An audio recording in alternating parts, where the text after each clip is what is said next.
How are Yeah. you? Good, thank you. Thank you. How are you doing? Good, good, good. Good. Thanks for taking the time. I really appreciate it. Thanks for asking me. First of all, congratulations on the film. I really enjoyed it. Thank you. I I'm mean, glad. it helps that obviously I'm a fan of the series, so that that helped. But it did a great job. It was really engaging. Thank you. What was your familiarity with the series before the Duffer Brothers approached you for the project?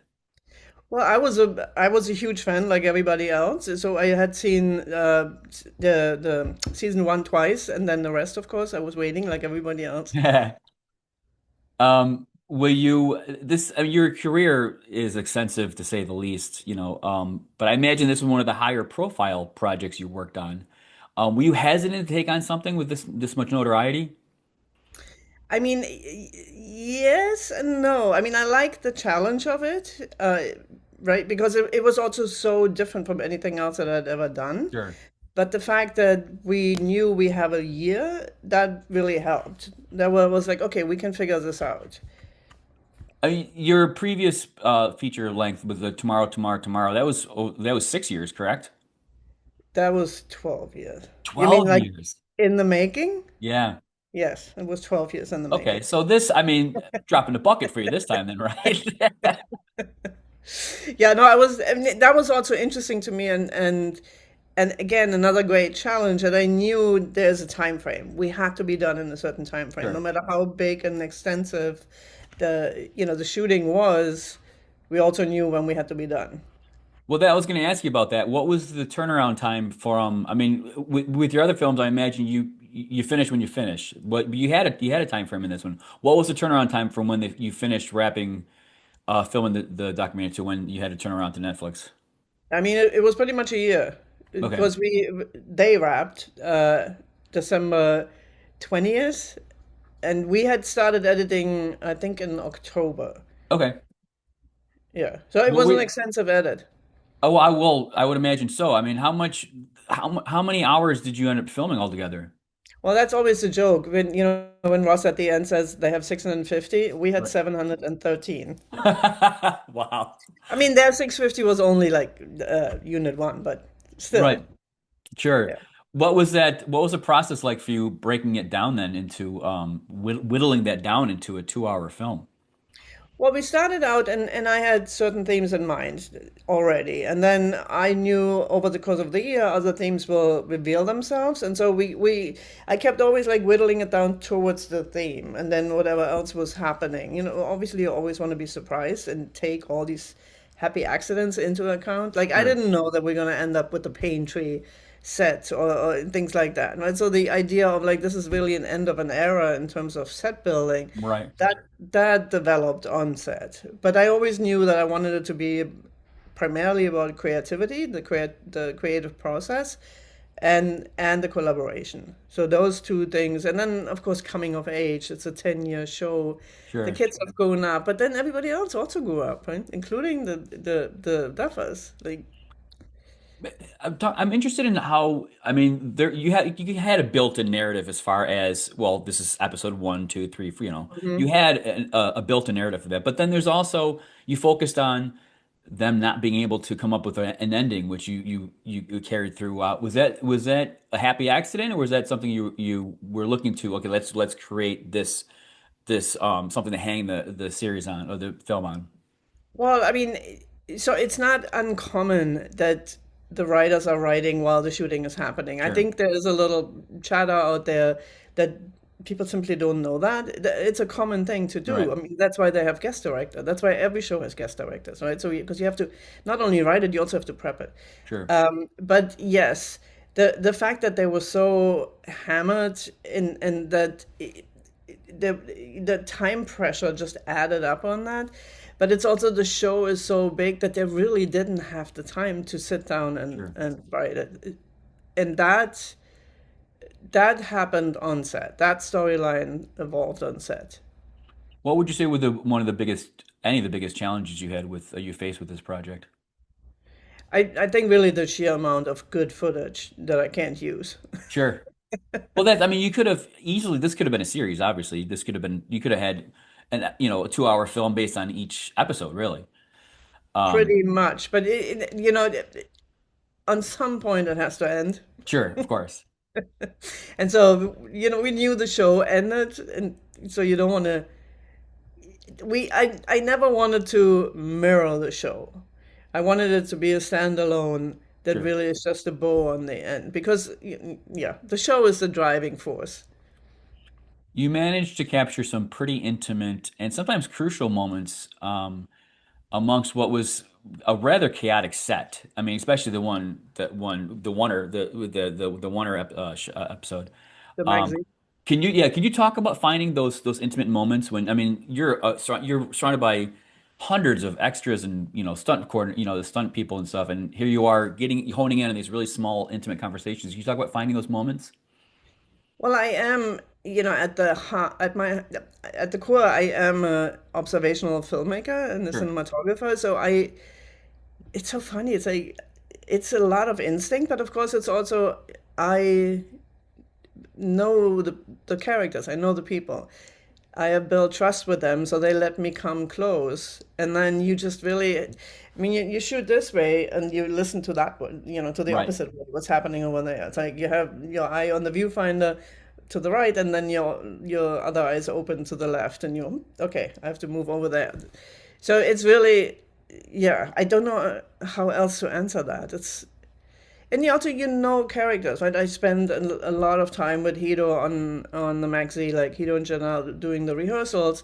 So I kind of knew what the story points were, what the Sure, plot points were, where it's gonna get hairy, or where they all have to, where they have to bring everybody in. And so that was also the guideline. You need to know the people that you're working with in sure. order to be able to anticipate what they may say or what they may do.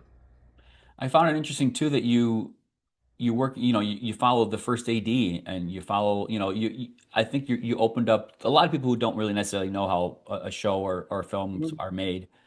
Um, was there any aspect of it that you really wanted to explore and expose to the world as far as how a project like this is made, Stranger Things is made?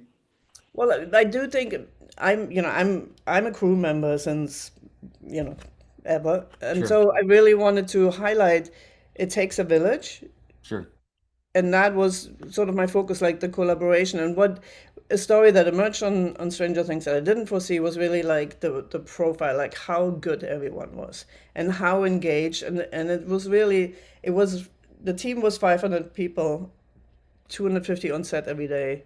I mean, the team was really bigger than that, but sure, and everybody was at the height of their craft and an artist, like really like artistically inclined. And everybody wanted to give their best for this particular show. sure. And that was really amazing to see. We didn't see much of David Harbour or Winona Ryder in the film. We didn't see their last scene. We didn't have any interviews. Was there a reason behind that?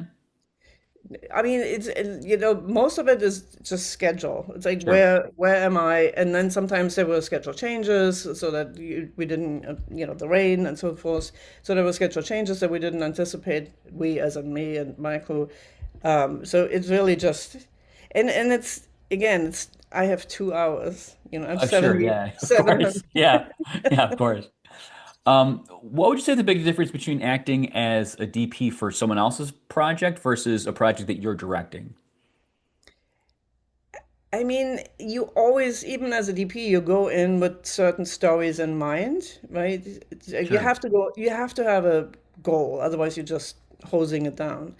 And as a director, it's just I can I can follow my I can follow what's happening more. Although I do the same thing as a DP, but sure, and I always, even as a DP, I edit in my head, but it is as a director, I was constantly editing, and I was constantly like there's shooting, but on particular on Stranger Things, it was also like knowing where to be because everything was happening parallel. They sure. were working on 12 different stages at the same time, and I had to decide where to go and which story to follow. And so that's the part, that's really the main difference. Sure. The rest doesn't feel that different. And then you get into the edit room, of course. Well, yeah, well, that I was going to ask you about that as well. How did this the editing for this project differ or didn't it compared to your other projects? It didn't really differ all that much. I No. mean, the concept is the same, but you Okay. you you and you discuss with the editors which storylines you want to follow, and then they build it out and Sure. hopefully find more better scenes. Like, Did you learn anything about yourself as a filmmaker on this project? I always knew that I like a challenge, and then on this project, I was like, oh yeah, I really do. And I had to deal with. I'm not very patient, and so I had to deal with my patience and really trust the process. Right. Like, and that was the beauty about having a year. I mean, you're a fly on the wall here, obviously. Are you ever concerned, and this is a broad question about documentary filmmaking in general. I feel it's maybe less of a case for this, about people being themselves in front of you. Um, I imagine it's probably not as much of a case when you're working with actors or, people on a set who are used to filmmaking. But are you ever concerned about not actually capturing a pure moment because of your presence? That's a constant thought and constant concern, right? As a documentary filmmaker, that's your responsibility to really like how you present somebody. It's I think people who are not in the field think it's a one-way street, but it's not. There's a Sure. constant communication between the characters or subjects, and it's always just like, how do we call them? Right, right, right, Uh, which is part of the problem, you might. It's part of the ethic problem. Like, are they subjects? And they're not, because right, subjects is very passive. But it's a constant negotiation, and that was actually much more though on this set because there was a general consensus that we're making a documentary, but it's really, do people really decided that they have a camera in their face while they're working when the stakes are so high, right? right, And so I had to negotiate that, and in particular also with the actors, like, did they really need another camera following them around when they were hoping to be off? Because they're right. on when the camera. So there were a lot of negotiations with that. Was also like base camp, for example, was off limit. That was just the agreement with Okay, the actors. I'm not going to follow them into makeup and their trailer and sure, on. That's their time. And so, yes, the ethics of documentary filmmaking is always at the forefront. sure. I mean, my entire last film, that was the core question, right? Like, do you point the camera at somebody who's depending on you? Like, Right, right. I imagine too. You captured some pretty emotional moments for a lot of the cast here, so I imagine that it might have been a little more difficult to negotiate that as far as, well, are they going to really? Oh, it's this is an end of a very long process for them, 10 years, and here you are capturing it for them, and maybe they don't want that moment captured necessarily. right. I think at that point again, it was a year, and Right, there was a long roll up where I just let them watch me work so that they would understand, because it's also behind the scenes. Everybody always thinks like you're looking for the things that go wrong, which I right, wasn't interested in, and there also wasn't anything going wrong really, except right. the one. But I just let them watch me work before I even tried to approach them, so that they could get a sense of like what I was doing. Now you said And you so took. like, uh, I'm sorry. Go ahead. yeah, and then by the end of the year, I think everybody also understood this is a document of their time, Right, right? right.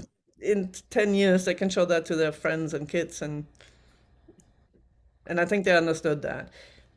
Is this a type of project you'd like to revisit? I mean, something this on this scale, this commercial, or do you not have a preference? I'm open for anything, really, Yeah, as long as it's, of course I want to, I need to be interested and I need to be curious. right, And that to me was like, again, I had grown up on sets. I actually started out in fiction before I switched to documentary. And so I knew how a set was run, but I'd never been on a set of that scale, in particular, not for so long. Because Stranger Things is literally every episode is a fiction film in itself. right. Sure, yeah, yeah. And so I was really, really curious and like, how do they pull this off? How is this humanly possible? Right, right, I had been on big sets, but like this was insane. right. And they did pull it off. And with such a grace. And so that contradiction was really what I'm after. I'm ready for anything, really. Mhm. As long as I'm curious about it, yeah. Right. Well, I can't thank you enough for taking the time. Like I said, I'm a fan of the show, so I mean, I think I was predisposed to like this film either way. But you did a really nice job of capturing, what went into the heart and what went into making the film, the series. So thank you for taking the time and congratulations. Thank you so much. I Thank appreciate you. Take care. Bye bye now. it.